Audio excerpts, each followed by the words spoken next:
21শে November Narsingdi কেন্দ্রিক 5.7 মাত্রার ভূমিকম্পে কেঁপে ওঠে বাংলাদেশ। এরপর আবারও কয়েক দফায় ভূমিকম্প হওয়ার পর ঢাকায় ছোট বড় মিলিয়ে প্রায় ৩০০টি ভবন ঝুঁকিপূর্ণ হিসেবে চিহ্নিত করে রাজুক। সোমবার আইবিতে আয়োজিত এক সেমিনারে বিষয়টি নিশ্চিত করেন রাজুক চেয়ারম্যান মোহাম্মদ রিয়াজুল ইসলাম। কিন্তু বিষয়টি বিশেষজ্ঞদের চোখে সন্দেহের উদ্রেক করে।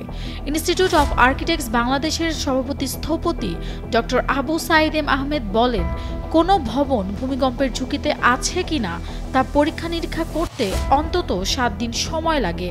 ল্যাবে টেস্ট ছাড়া বা মাত্র 2 দিনে 300 ভবনকে ঝুঁকিপূর্ণ হিসেবে চিহ্নিত করা সম্ভব নয়।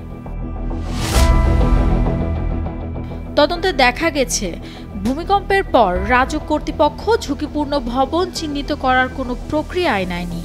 চেয়ারম্যান কেবল ক্ষতিগ্রস্ত কিছু ভবন পরিদর্শনে নির্দেশনা দিয়েছেন।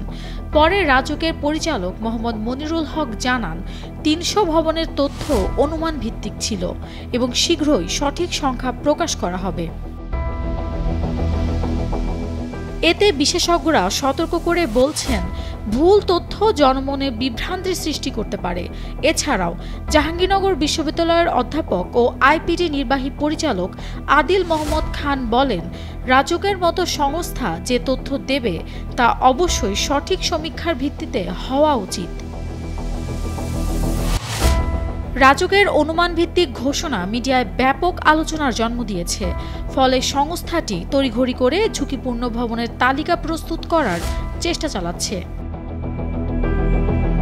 Nafisa Tasnim Ridhika, Daily Sun.